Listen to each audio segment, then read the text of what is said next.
Assalamualaikum warahmatullahi wabarakatuh. Salam sejahtera untuk kita semua. Bagaimana kabar Bapak, Ibu, sahabat honorer? Tentunya selalu dalam keadaan sehat walafiat dan tetap semangat di dalam pengabdiannya. Bapak, Ibu, sahabat honorer semuanya, pada kali ini saya menginformasikan tentang percepatan pengangkatan tenaga honorer menjadi P3K. Untuk itu simak sampai selesai video ini. Jangan lupa subscribe, like, isi komentarnya dan share. Baik, mari kita simak bersama. Inilah informasi mengenai pengangkatan honorer menjadi P3K dipercepat. Daerah dengan peluang besar lolos menjadi ASN.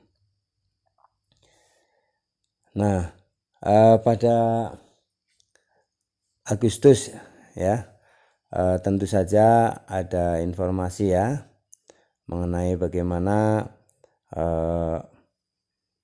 DPR bersama Kemenpan RB membahas mengenai rancangan undang-undang. Nah, pada Oktober telah disahkan rancangan undang-undang menjadi Undang-Undang Nomor 20 tahun 2023 tentang ASN.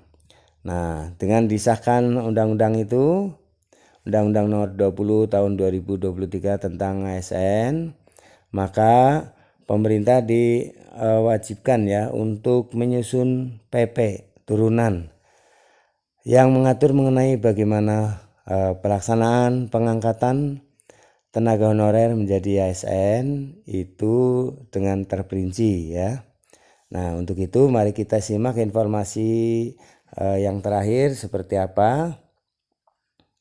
Pemerintah dan DPR berkomitmen serius untuk penataan tenaga honorer. Pengangkatan jadi P3K dipercepat. Begini mekanisme seleksinya.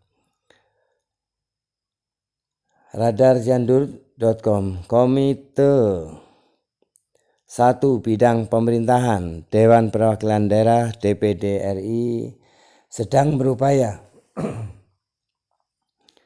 meningkatkan nasib para tenaga honorer dengan percepatan pengangkatan mereka sebagai pegawai pemerintah dengan perjanjian kerja atau P3K. Dalam rapat kerja dengan Menteri Pendayagunaan Aparatur Negara dan Reformasi Birokrasi, Menpan RB, Abdullah Azwar Anas, isu-isu strategis terkait CPNS, tenaga honorer, dan P3K dibahas secara mendalam. Senator, ini anggota DPR dari Papua Barat, Philip Wamafwa, mengungkapkan bahwa penerimaan calon ASN pada September 2023 terdiri dari 78.862 ASN pusat dengan 28.903 untuk CPNS dan 49.959 untuk P3K. Dari 493.634 pemerintah daerah, 296.084 P3K guru, 154.724 P3K tenaga kesehatan dan 42.826 P3K teknis telah dialokasikan. Rapat ini menjadi forum untuk menyuarakan perbaikan nasib tenaga honorer. Fahrul Razi, Ketua Komite 1 menyayangkan ketidaklibatan DPD RI dalam revisi Undang-Undang ASN, namun tetap berkomitmen untuk mencari solusi bagi tenaga honorer di daerah. Menpan RB Abdullah Azwar Anas menggarisbawahi bahwa reformasi birokrasi terus berjalan sesuai arahan Presiden dengan fokus pada pemenuhan ASN 2024. Pengangkatan atau tenaga honorer menjadi P3K menjadi prioritas dan 80% kuota P3K akan diberikan kepada ex-THK 2 dan non-ASN yang lulus seleksi berdasarkan peringkat terbaik. Berikut merupakan syarat honorer tenaga honorer ya, agar diangkat P3K yang perlu dicermati. Ternyata terdapat 5 syarat yang wajib dipenuhi oleh para tenaga honorer agar bisa diangkat P3K dapat terwujud. Untuk honorer dokter ada sedikitnya perbedaan tercantum dalam 5 syarat. Tenaga honorer dapat diangkat P3K tersebut. Sebelumnya ya, Undang-Undang Nomor 20 Tahun 2023 tentang Aparatur Sipil Negara atau ASN telah disahkan Jokowi.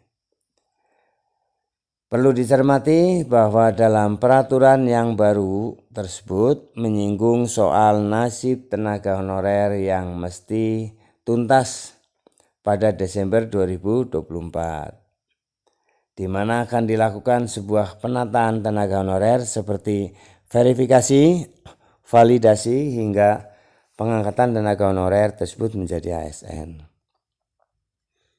Meskipun begitu, belum ada syarat terbaru terkait pengangkatan tenaga honorer tersebut, mungkin saat ini masih digodok oleh pemerintah.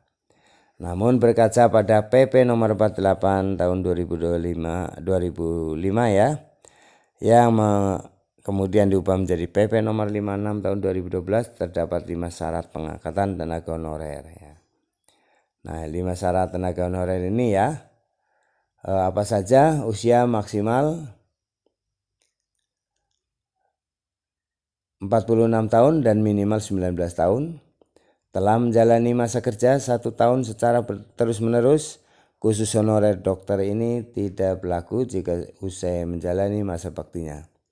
Khusus honorer dokter yang telah selesai atau menjalankan tugas dengan usia maksimal 45 tahun bersedia ditempatkan di daerah terpencil, tertinggal, dan berbatasan selama 5 tahun.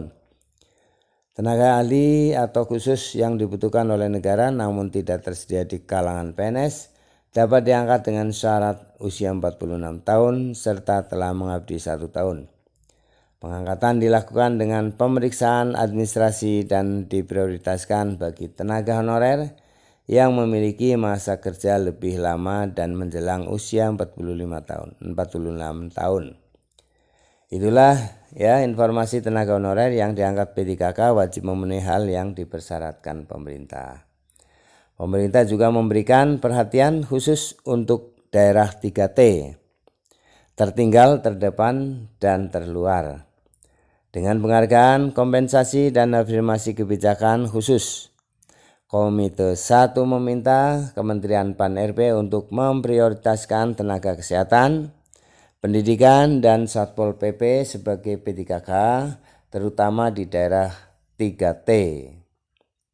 Dalam konteks ini, peran DPD RI diharapkan dapat memberikan dukungan konstruktif untuk memperbaiki nasib para tenaga honorer di seluruh Indonesia. Ya, ini tekadnya ya, karena ini harus selesai sampai Desember 2024, maka Menpan RB ya harus menyusun PP-nya dan ini akan dipercepat ya, agar pemenuhan kebutuhan tenaga guru kesehatan untuk Satpol PP agar dipercepat ya. Baik Bapak Ibu, sahabat honorer semuanya, demikian ya informasi mengenai honorer yang akan dipercepat untuk diangkat menjadi P3K ya. Tentu saja harapan kita semua agar ini akan terrealisasi, agar Bapak Ibu sahabat honorer semuanya bisa terangkat menjadi ASN ya, baik P3K maupun PNS. Terima kasih atas perhatiannya. Mohon maaf apabila ada kesalahan dalam penyampaian. Sampai jumpa kembali di video selanjutnya. Assalamualaikum warahmatullahi wabarakatuh.